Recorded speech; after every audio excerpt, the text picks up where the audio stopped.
Well, shalom, my name is Todd Bennett. I'm here in Jerusalem for Sukkot 2022. And I previously gave a quick tour through the Jaffa Gate into the Old City. And I talked about the Damascus Gate, but we didn't get to that gate during that tour. So I figured I'd take you over to East Jerusalem and start from the Damascus Gate and bring you into the Old City. So why don't you follow me and we'll see what we can find. So this is the Damascus Gate, and just like with the Jaffa Gate, it carries the namesake of the main city, the main trading city that it leads to. This faces to the north of Jerusalem, and it would lead to the city of Damascus. And so that's the name. Now, one thing I like to show people, and this is a very busy city, a busy city gate located in East Jerusalem, and this is primarily Arab because it leads straight into the Muslim quarter. So you'll see a lot of Arabs here, mostly Arabs, not a lot of Jews or Christians for that matter. And we'll see a lot of Arab commerce and stores here. But one of the first things I like to show people before we get into the gate is the original Damascus Gate. And you can see how much lower it is. And the last time I talked regarding the Jaffa Gate, I was mentioning how the city is just built upon destruction. And we can see it plainly here with the Damascus Gate, how much lower the original gate was. And that's a Roman gate that would lead through to the Cardo that we saw on the Jaffa Gate tour. That we saw in the middle of the Jewish quarter. So this would have been, Cardo means heart, and it's the main artery of the city, the main road of the city, the Cardo, and it spans straight through the city. So if you could follow through this gate, you'd find yourself over in the Jewish quarter, that Cardo that we were in before. So I always think that's a good example when you're telling people that you're not going to get down to the Jesus level, quote unquote, unless you dig way down, and there's only a few spots that I know of that can get you there. That's a good example of how we're built up so much higher. So typically it's pretty busy in this gate, and but it's interesting to see the different things that they sell here. And of course you do get some tourists down here, but I find it's mainly, a majority of the local Arab population that works in this area and shops in this area. You'll see some tourists come along, certainly, but not as much as King David Street, which we actually couldn't get down on the last tour, and so maybe I'll have to take you on a walk down there one of these times. But this definitely gives you a different feel for the city. There's a real contrast between the Jewish quarter and the Muslim quarter, and I think it's obvious why. I don't probably have to get into that.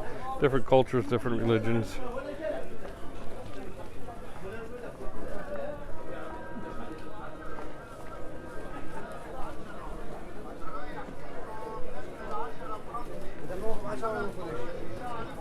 Down here is like a great falafel place right on the corner.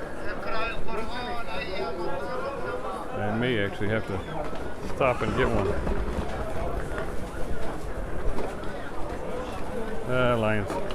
Line's kind of long.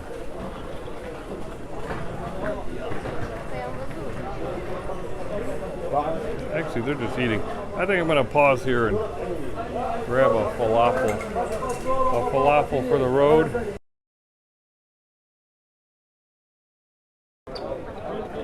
Okay. All right, well, I've just finished some falafel. 12 shekels, well worth it. And we're going to be heading now towards the Temple Mount.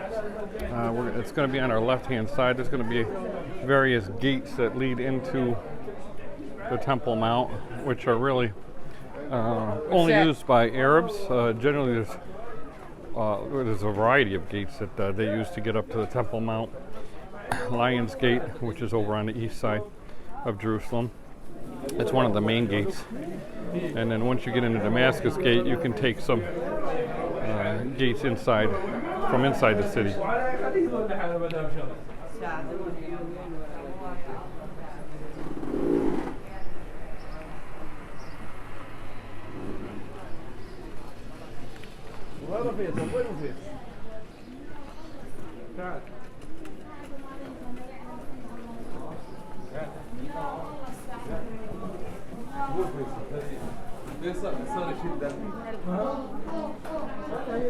If you'll notice up here, we're in the Muslim quarter, but you'll see Jewish flags every now and then, and there are some Jews actually buying property in here and staking their claim, so to speak.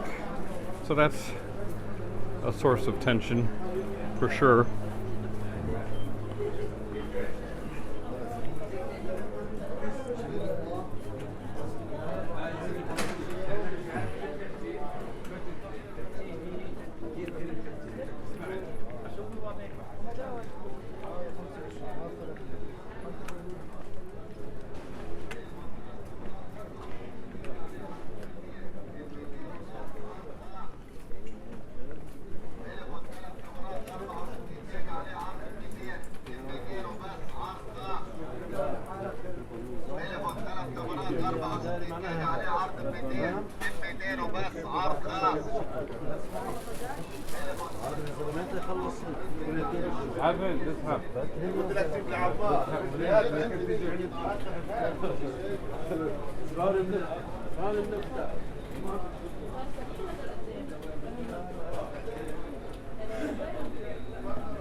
Lots of tourists here.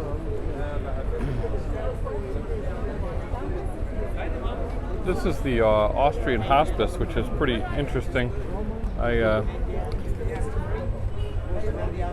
There's a lot of tradition going on here. You see Austrian Hospice of the Holy Family, and actually a friend of mine was invited here.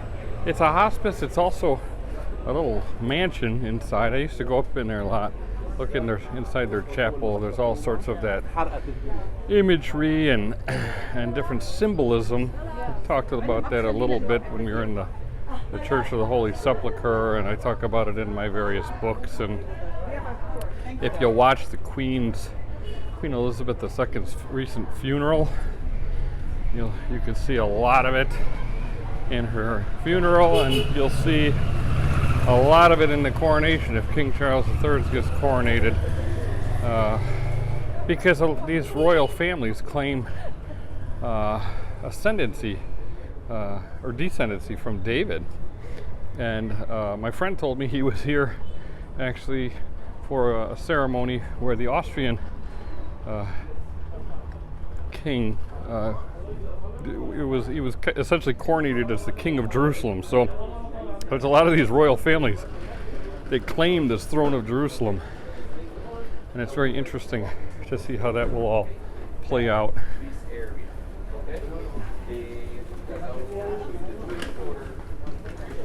So we're going up to the Lions Gate. A lot of tradition here. Okay, here's one spot where they say it was the prison of Yeshua, and this is along the Via Dolorosa. So again, that way of suffering, the Stations of the Cross, where people stop and they commemorate, certain events in the final hours of Yeshua's life, and again, steeped in tradition.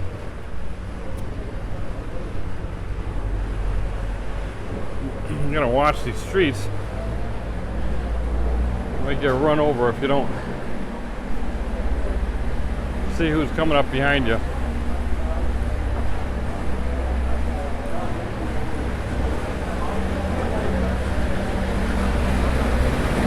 let him go by.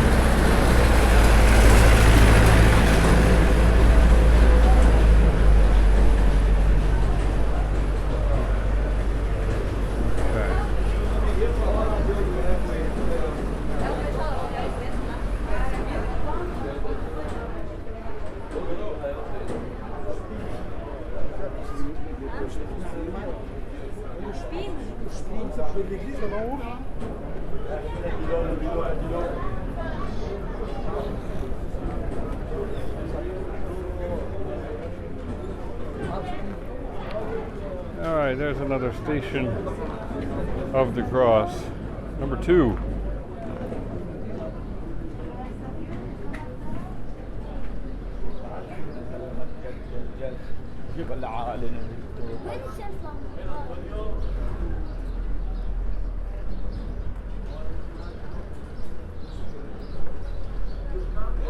And the reason that it's station number 2 is because, again, the tradition is that Yeshua was in the Antonia Fortress being sentenced. And so here's what we essentially have here. You can't see it well from where I'm standing, but you've got the Temple Mount complex on the right, and you've got this, what was claimed to be the Antonia Fortress, on my left.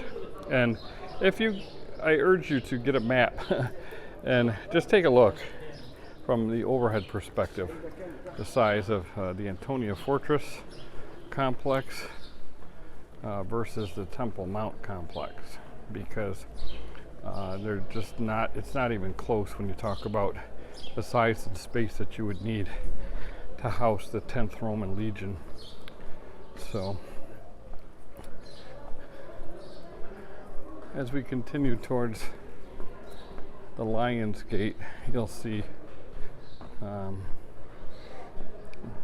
probably one of the main entrances where people get up onto the Temple Mount when they're coming here for to pray. And I'm talking about Muslims. They'll come in the Lion Gate and they'll just take a quick left into the Temple Mount complex.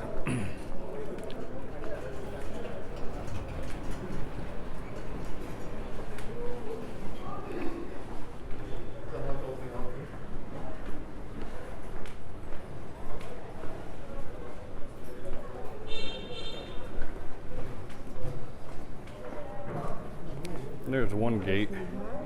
There's one gate that would go down into the Temple Mount.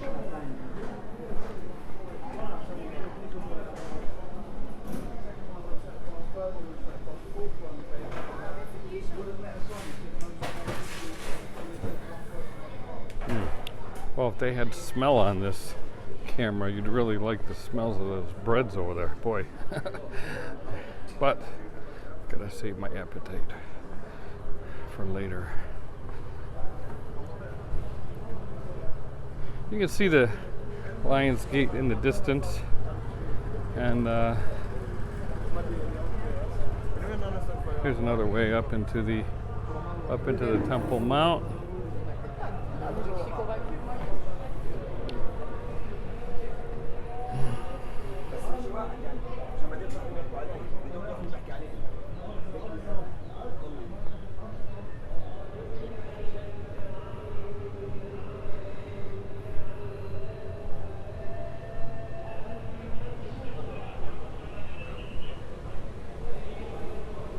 Because it's the feast, see a large police presence, and of course my Israeli friend said that there's been just a larger police presence after the whole COVID thing. So I don't know exactly if they're here just in case there's an uprising. And you know, this is a time of tension usually when a lot of Jews gather at the Western Wall, and you know, tension builds up, and so they have the police available for any type of disruptions. There's another way that gets up into the Temple Mount. This is really interesting over here. This is a French church, but they actually have the They have the pools of Bethesda here. Let me just pop right in real quick and see if I can direct you to it. It's pretty nice because it's one of those locations where you can read about it in the scriptures and say, hey, I think, it's pretty certain that it happened here. If you recall the story, the man that laid by the pool of Bethesda, and the waters would be swirled and he could never get down there in time for healing. Well, the first thing that you find when you get here is that there's he did some archaeology, and there's actually a temple to Asclepius here, and I've written about that whole concept of the modern medical field and Asclepius, the healing god, and they carry the sign and all that. So yeah, this was an ancient temple to Asclepius right here, and then so it was a place of healing. And then right down here you see where they excavated the pools of Bethesda, and you can see how far down they are. We're getting down to, this is one of those Yeshua level places that I tell people about. You see how deep that is compared to the rest of the city. So this is one of those places where we've got some real firm evidence that this is where those pools were located, and so this is where Yeshua would have told that man to take up his bed and leave. And of course he didn't have a fully framed bed. He had a mat probably that he was laying on, and he rolled it up. And of course the Pharisees had a conniption over the fact that he was carrying something on the Sabbath. And it's amazing how they could completely ignore the fact that the man just got healed, and but we're disturbed by the fact that he was carrying his bed. So anyways, it's just one of the good examples of how the Pharisees were so legalistic in their own oral Torah, and that's why they missed the Messiah, who came teaching, living, and walking the pure Torah, which was a very light burden and an easy yoke. So when we exit here and go to the left, you've got another traditional spot where people say that was the birthplace of Mary, which again, there's a lot of traditions about where she was born, where she died, and it has a lot to do with the esteem that Catholicism gives to her as the Queen of Heaven. So actually I'm taking a group up to Sepphoris a couple days, and that's also a traditional city that Mary was born in. But you see, they got a church, and it actually goes down. I've gone down there with some friends. There's some tunnels that go way down deep and all that, but that doesn't mean anything. Just substantiate that Mary was born there. And there's the official Lions Gate entrance to the Temple Mount. You can see how much this is used as compared to those other entrances. And probably the reason is just because it's so close to the Lions Gate itself. This is the Lions Gate that we're walking through. And they call it the Lions Gate because there are these lions that surround the upper gate.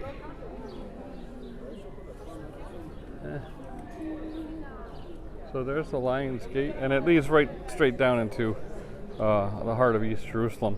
Now if you take a right outside the Lions Gate, it takes you through a cemetery. It goes much of the way along the eastern side of the city, along the walls. And I like this path because you can get some really nice views of the Mount of Olives and that area. There's tradition that the Muslims built their cemetery here because they wanted to block the return of the Messiah who would enter through the Golden Gate or the Eastern Gate, which is, we'll see up here on the right hand side.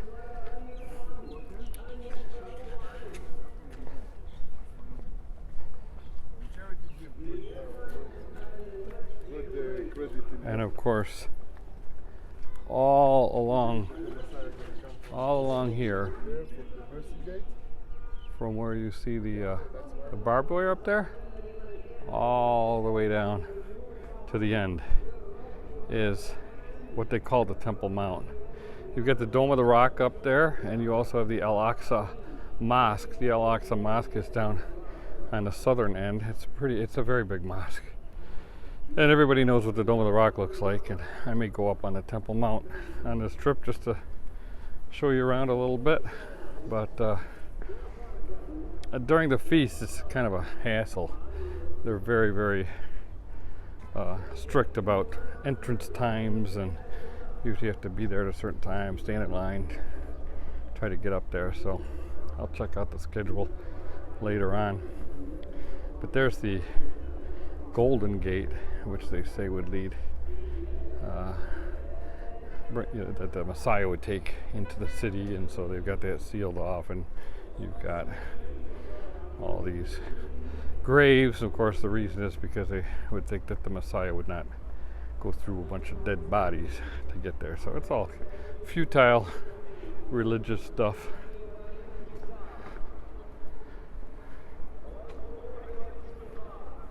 But again, you can just see from walking down here just how big that Temple Mount complex is.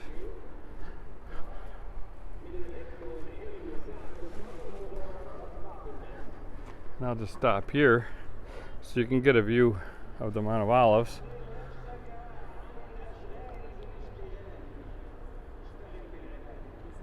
I'm thinking of going up there later on the trip, because it's interesting. They have a couple points.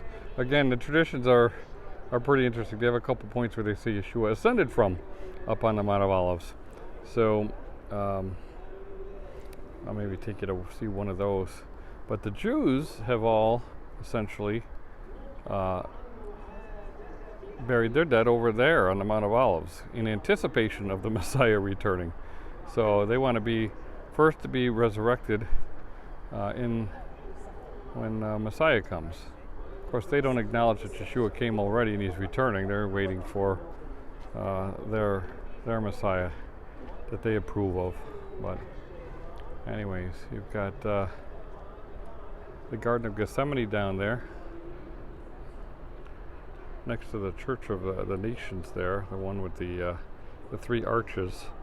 To the left, you can see the Garden of Gethsemane. And they've got some really old trees there. It's a nice place to go and see sometimes, just in case it's close to where things happened. Maybe one of those trees was around when Yeshua was here. Who can say? They're old, but maybe not that old. But again, people like to have these locations to get a sense of where things happened. And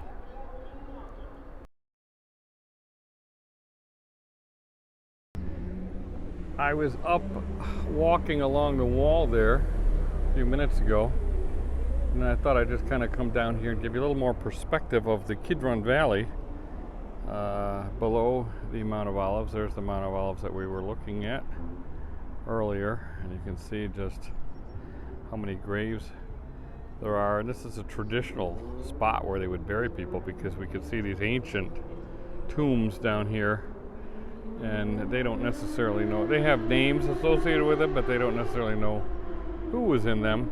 But I heard something very interesting from an archaeologist a couple years back. They found some Egyptian relics up on the Mount of Olives, and they found what they thought was maybe where the Queen of Sheba lived, Solomon's wife. And because they speculated that she lived up there, and we know that Solomon had many wives and concubines, and so they didn't all live with him. They had their own residences and such, and so it's very plausible that she did live up there, and then that could explain. They postulated that that's why there's a tomb with a pyramid shaped. That was built out of the bedrock, so that's an ancient burial site, ancient tomb. So, is it possible that Queen of Sheba lived up on top of the Mount of Olives, and then Solomon built her a glorious tomb topped with a pyramid? Who knows? Again, all we can do is speculate about these things, but it's pretty interesting, and it would explain why there's a pyramid outside of Egypt in the middle of Jerusalem. So anyways, I just thought I would point that out. Another one of those interesting things that we won't know the answer to, but it gives some plausible explanation, to some of the things that we see. Anyways, that's it for my walk here today. This is Todd Bennett from Jerusalem during the Sukkot 2022 celebrations. Until next time, Hag Sameach.